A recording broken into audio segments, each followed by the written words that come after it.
ಅವ್ರಿಗೆ ಬೇಕಾಗಿರೋದು ಪ್ರಚಾರ. ಅವ್ರು ಹೋದಷ್ಟು ನಮ್ಗೆ ಒಳ್ಳೇದು. ಅವ್ರ ಮುಖಗಳನ್ನ ಕನ್ನಡಿಲಿ ನೋಡ್ಕೊಳ್ಳಿ ಅಂತ ಹೇಳಿದ್ದೀವಿ. ನಾವು ಫ್ಯಾಕ್ಟ್ ಎಲ್ಲ ಬಿಚ್ಚಿಡ್ತೀವಿ. ಯಾವ ರೀತಿ ಇವ್ರದ್ದು ಗೋಮುಖ ವ್ಯಾಘ್ರ ಅಂತ ಹೇಳ್ತಾರೆ, ಹಂಗೆ ಈಗ ನಾನು ಕೋಡಂಬಳ್ಳಿ ಎಲೆಕ್ಷನ್ ನಮ್ಮ ಚನ್ನಪಟ್ಟಣ ಎಲೆಕ್ಷನ್ ಟೈಮ್ ನೋಡಿದೆ. 4 ಜನ ಹುಡುಗರುಗಳು ಎಲ್ಲ ಬ್ಯಾಗ್ ಹಾಕೊಂಡು ಪಾಣಿ ಎತ್ಕೊಂಡು ಹೋಗ್ತಾ ಇದ್ರು. ನನ್ನ ಹಳೆ ಕ್ಷೇತ್ರ ಅದು. ನಾನು ಕರೆಸ್ತೆ ಆ ಪಾಣಿಗಳು ನೋಡಿದೆ. 2020ರಲ್ಲಿ ಪಾಣಿಗಳು ತಿದ್ದುಪಡಿ ಆಗಿದೆ. ಈಗ ಬಂದು ಅದನ್ನ ಮನೆಗೆ ಹೋಗಿ ತೋರಿಸ್ತಾರೆ. ಕೊನೆಗೆ ಹಿಡ್ಕೊ ಕರ್ಸ್ರೆ ಅಂತ ಅಂದೆ, ಓಡೋಗ್ಬಿಟ್ರೆ. ಸೊ ಹಂಗೆ ಈ ಲೀಡ್ಗಳೆಲ್ಲ ಇದಾರಲ್ಲ, ಇವರು ಅದಕ್ಕೆ ಅವ್ರದ್ದು ಮುಚ್ಕೊಳ್ಳೋಕ್ಕೆ, ಅವ್ರದ್ದು ಇಂಟರ್ನಲ್ ಪ್ರಾಬ್ಲಮ್ಸ್ ಮುಚ್ಕೊಳ್ಳಲಿಕ್ಕೆ ಹೊರಟಿದ್ದಾರೆ. ನಾವು ಕಂಪ್ಲೀಟ್ ಎಲ್ಲ ಬಿಚ್ಚಿ ಬೇರ್ ಮಾಡ್ತೀವಿ.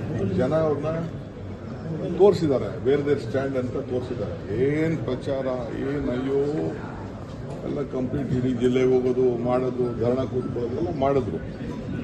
ಇದು ನಮ್ಮ ಹತ್ರ ಇದೆ. ನಾವು ಸುಮ್ಮನೆ ಎಲೆಕ್ಷನ್ ಅಲ್ಲಿ ಸುಮ್ಮನೆ ನಾವು ಮಧ್ಯೆ ಡಿಸ್ಟರ್ಬೆನ್ಸ್ ಮಾಡ್ಬೋದು, ನಾವು ಮಾತಾಡಕ್ ಹೋಗಿಲ್ಲ ಸರ್. ಅವ್ರದ್ದೇ ಎರಡೇ ಟೀಮ್ ಆಗಿದೆ, ಅವರೇ ಸಪರೇಟ್ ವಕ್ಫ್ ಅಂತ ಯಾತ್ರೆ ಮಾಡ್ತಾರೆ. ಅವ್ರ ವಿರುದ್ಧನೇ ಕಂಪ್ಲೇಂಟ್ ಕೊಟ್ಟವ್ರೆ ಪಾರ್ಟಿಯವರು, ಯಾರು ಅನಾಮಿಕರು ನಮ್ಮ ಚಿಹ್ನೆ ಬಳಸ್ತಾ ಇದ್ದಾರೆ ಅಂತ. ಅದೇ ಅವರೇ ತೀರ್ಮಾನ ಮಾಡ್ಕೋಬೇಕು. ನನಗೇನು 2 ಪಾರ್ಟಿಯಲ್ಲಿ 3 ಗುಂಪಾಲಿ 4 ಗುಂಪಾಲಿ, ನಮಗೆಲ್ಲ ಒಂದೇ ಗುಂಪದು. ನಮ್ಮ ಲೆಕ್ಕಕ್ಕೆ ಒಂದೇ ಗುಂಪು. JDS ಚಿಹ್ನೆ ಬೇರೆ ಅಷ್ಟೇ, ಒಂದೇ ಗುಂಪು. ಅವರು ಅದನ್ನ ಪ್ರಯೋಗ ಮಾಡ್ತಾ ಇದ್ದಾರೆ. ಅವ್ರು ಮಾಡ್ತೀವಿ. ನನ್ಗೆ ಅವ್ರು ಮಾಡಿದಷ್ಟು ನಮ್ಮ ಬಗ್ಗೆ ಹೆಚ್ಚಿಗೆ ಪ್ರಚಾರ ಕೊಡ್ತಾ ಇದ್ದಾರೆ. ಮಾಡಿ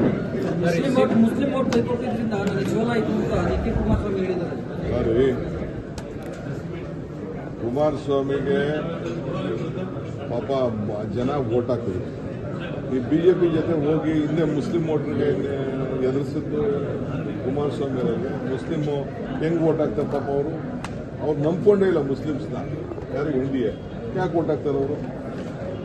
ನೀವೇನಾದ್ರು ಅವ್ರಿಗೆ ಮಾಡಿದ್ದೀವಿ ಇಲ್ಲ? ಯಾರು ಒಬ್ರು ಒಂದು ಸೀಟ್ ಕೊಟ್ಟಿದ್ದಾರೆ?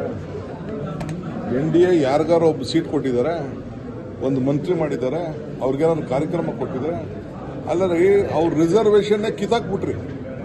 ಪಾಪ ಇದ್ದಿದ್ದಂಥ 4% ರಿಸರ್ವೇಷನ್ನ ಈ ದೇಶದಲ್ಲಿ 17-18% ಜನ ಇದ್ದಾರೆ. ಆ ರಿಸರ್ವೇಷನ್ ಕಿತ್ತಾಕ್ಬಿಟ್ಟು ಬೇರೆಯವ್ರು ಕೊಟ್ಟಿದ್ದೀರಿ. ನಿಮ್ಗೆ ಅವ್ರ ಹತ್ರ ವೋಟ್ ಕೇಳೋ ಹಕ್ಕೇ ಇಲ್ಲ ನಿಮಗೆ. You don't have powers to. ಪಾಪ ಹುಡುಗ ಇದ್ದ ಚಿಕ್ಕ ಹುಡುಗ ಇರಲಿ, ನಾನು ಪಾಪ ಅವನ ಅನುಭವದ ಬಗ್ಗೆ ನಾನು ಮಾತಾಡೋಕೆ ಹೋಗುದಿಲ್ಲ. ಇನ್ನೇನು ಮಾತಾಡಿದ್ರೆ ನಾನು ಮಾತಾಡಬೇಕು, ದೊಡ್ಡ ಗುಡ್ಡು ಮಾತಾಡಬೇಕಾದ್ರೆ. ಅಲ್ಲ, JDS ಒಂದು ಟ್ವೀಟ್ ಮಾಡಿದೆ ಸರ್, ದೇಶಾದ್ಯಂತ ಕಾಂಗ್ರೆಸ್ ಅವನತಿಗೆ ಹೋಗಿದೆ ಅಂತ ಸರ್. ಮಹಾರಾಷ್ಟ್ರ ಚುನಾವಣೆ ಉದಾಹರಣೆ ಅಂತ. ನೋಡ್ರಿ, ಕಾಂಗ್ರೆಸ್ ಹೇಳ್ತೀನಿ ಕೇಳಿ, ನಾನು ಹೋದ್ರು ಕಾಂಗ್ರೆಸ್ ಹೋಗುದಿಲ್ಲ, ಯಾರು ಹೋದ್ರು ಕಾಂಗ್ರೆಸ್ ಹೋಗುದಿಲ್ಲ. ಕಾಂಗ್ರೆಸ್ ಹಿಸ್ಟ್ರಿ ಈ ದೇಶದ ಹಿಸ್ಟ್ರಿ. ಕಾಂಗ್ರೆಸ್ಸು ಈ ದೇಶನ ಯಾವತ್ತೂ ಡಿವೈಡ್ ಮಾಡಕ್ ಬಿಟ್ಟಿಲ್ಲ. ಕಾಂಗ್ರೆಸ್ ಯಾವಾಗಲೂ ತ್ಯಾಗ ಮಾಡಬೇಕು. ಏನು ಎಂತೆಂಥ ಚಕ್ರವರ್ತಿಗಳೆಲ್ಲ ಬಿದ್ದೋಗ್ಬಿಟ್ಟಿದಾರ್ರಿ. ಯಾವ ಚಕ್ರವರ್ತಿ ಈ ಪ್ರಪಂಚದಲ್ಲಿ ಹಂಗೆ ಉಳ್ಕೊಂಡವನು? ಸದ್ದಾಮ್ ಹುಸೇನ್ ಏನಾಯ್ತು? ಪಾಕಿಸ್ತಾನಲ್ಲಿ ಏನಾಯ್ತು? ಒಂದು ಚನ್ನಪಟ್ಟಣ ಗೆದ್ದ ಕೂಡಲೇ ಅವ್ರೇನು ಒಕ್ಕಲಿಗ ಲೀಡರ್? ಅವ್ರ ಲೀಡರೇ ಅಲ್ಲ ಅಂತ ಅಶೋಕ್ ಹೇಳ್ತಾರೆ. ನಾನು ಲೀಡರ್ ಅಲ್ಲ, ನಾನು ಯಾವತ್ತು ಲೀಡರ್ ಅಂತ ಹೇಳಿದ್ದೀನಿ? ತಮ್ಮನ್ನ ಗೆಲ್ಸ್ಕೊಳಕ್ ಆಗ್ಲಿಲ್ಲ. ಹೌದಪ್ಪ, ನಾವು ಗೆಲ್ಸ್ಕೊಳಕ್ ಆಗ್ಲಿಲ್ಲ. ನೀನು ಅಶೋಕಣ್ಣ ಅದಕ್ಕೆ ದೊಡ್ಡವನ್ ಚಿಕ್ಕವನು ಗೊತ್ತಿಲ್ಲ, ದೊಡ್ಡವರು ಇರ್ಬೇಕು. ಅಶೋಕಣ್ಣ, ನೀನ್ ಕನಕಪುರಕ್ಕೆ ಬಂದು ಎಷ್ಟು ಡೆಪಾಸಿಟ್ ತಗೊಂಡಪ್ಪ? ಬಂದಿದ್ದಲ್ಲ ಹೋಮ್ ಮಿನಿಸ್ಟರ್, ಯಾರು ನಿಂತಿದ್ದು? ರೆವಿನ್ಯೂ ಮಿನಿಸ್ಟರ್ ಇರ್ಬೇಕು. ರೆವಿನ್ಯೂ ಮಿನಿಸ್ಟರ್ ನೀನ್ ಬಂದಿದ್ದಲ್ಲಪ್ಪ ನನ್ನ ಮೇಲೆ ಕುಸ್ತಿ ಮಾಡ್ತೀನಿ ಅಂತ, ಡಿಚ್ಚಿ ಹೊಡಿತೀನಿ ಅಂತ ಬಂದಿದ್ದಲ್ಲಪ್ಪ. ಎಷ್ಟು ಓಟ್ ಬಂತ ನಿನಗೆ?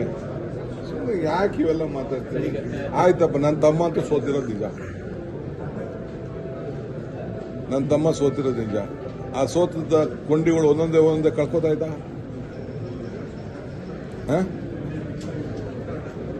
ಅವರ ಏನೇನು ಇತಿಹಾಸಗಳೆಲ್ಲ ನಾನು ಹೇಳಕ್ ಗೊತ್ತಾ ಇರಲಿಲ್ಲ. ರಾಜರಾಜೇಶ್ವರಿ ಏನಾಗಿದೆ ನಾನು ಮಾತಾಡಕ್ಕೆ ಹೋಗುದಿಲ್ಲ. ಈಗ ಚಟ್ಪಟ್ಟ ಪರಿಸ್ಥಿತಿ ಏನಾಗಿದೆ ನಾನು ಮಾತಾಡಕ್ಕೆ ಗೊತ್ತಿದೆ. ಪಾಲಿಟಿಕ್ಸ್ ಅಲ್ಲ ಸರ್, ಈಗ JDS ಏನಾದ್ರು ಇಬ್ಬಾಗ ಆಗುತ್ತಾ ಸರ್? JTD ನೇತೃತ್ವದಲ್ಲಿ ಕಾಂಗ್ರೆಸ್ ಅಧ್ಯಕ್ಷರು ಅಥವಾ ಕಾಂಗ್ರೆಸ್ ಪಕ್ಷ ನನಗೇನಾದ್ರು ಪರ್ಮಿಷನ್ ಕೊಟ್ರೆ 1 ತಿಂಗಳಲ್ಲಿ JDS ಶಾಸಕರನ್ನ ಕರ್ಕೊಂಡು ಬರ್ತೀನಿ, ಅದೇನು ದೊಡ್ಡ ಟಾಸ್ಕ್ ಅಲ್ಲ ನನಗೆ ಅಂತ. ನನಗೆ ಅದು ಗೊತ್ತಿಲ್ಲ. ನಾನು ಅದಕ್ಕೆ ಸದ್ಯಕ್ಕೆ ನಮಗೆ ಈಗ ಅದ್ರ ಬಗ್ಗೆ ನಾನು ಮಾತಾಡಕ್ಕೆ ಹೋಗಿಲ್ಲ.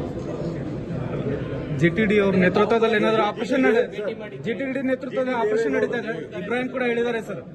G T Deve Gowda is a very senior leader. ಅವರು ಅದೇನೋ ಅಧ್ಯಕ್ಷರು ಅಂತ ಅವ್ರನ್ನ ಮಾಡ್ಕೊಂಡಿದ್ದಾರೆ. ಅವರು ಆ ಪಕ್ಷಕ್ಕೆ ಒಂದು ದೊಡ್ಡ ಕಾಂಟ್ರಿಬ್ಯೂಷನ್ ಕೊಟ್ಟಿದ್ದಾರೆ.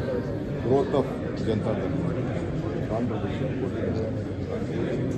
ಅವರು ನಾವು ಅವ್ರಿಗೆ ಆಫರ್ ಮಾಡಿದ್ದೀವಿ ಹಿಂದೆ ಬರ್ರಯ್ಯ ನಮ್ಮ ಜೊತೆ ಅಂತ ಹೇಳಿ. ಇಲ್ಲ ನಾವು ಕುಮಾರಣ್ಣನ ನಾವು ತಿರ್ಗಾ ಚೀಫ್ ಮಿನಿಸ್ಟರ್ ಮಾಡಬೇಕು ಅಂತೇಳಿ ಅವ್ರನ್ನ ಹೇಳಿದ್ದೀವಿ. ನಾವು ಬರ್ರಂಗಿರೋ ಬರ್ರಿ ಪಾಪ ಅವ್ರ ದಳದಲ್ಲಿ ಇರ್ತೀವಿ. ಪಾಪ ಅವ್ರಿಗೆ ನಡ್ಸ್ಕೊಂಡು ನೊಂದ ಶಾಸಕರೇನಾದ್ರು ವಾಪಸ್ ಬರ್ತಾರಾ ಸರ್ ಜೆಡಿಎಸ್ನಿಂದ? ನನ್ನ ಹತ್ರ ಇನ್ನೂ ಚರ್ಚೆ ಮಾಡಿಲ್ಲ. ಮೂಡ ವಿಚಾರದಲ್ಲಿ ಸರ್ ಲೋಕಾಯುಕ್ತ ವರದಿಯೊಂದು ಲೀಕ್ ಆಗಿದೆ. 144 ಫೈಲನ್ನ ಒಬ್ಬ IAS ಅಧಿಕಾರಿ ಬಂದು ಎತ್ಕೊಂಡು ಹೋಗಿದ್ದಾರೆ. ಆ ಫೈಲೇ ನಮ್ಗೆ ಸಿಕ್ಕಿಲ್ಲ ಅಂತ ಲೋಕಾಯುಕ್ತ ರಿಪೋರ್ಟ್ ಮಾಡಿದೆ. ನನಗೆ ಗೊತ್ತಿಲ್ಲ. ಲೋಕಾಯುಕ್ತ ನಾನಿನ್ನ ನೋಡಿಲ್ಲ.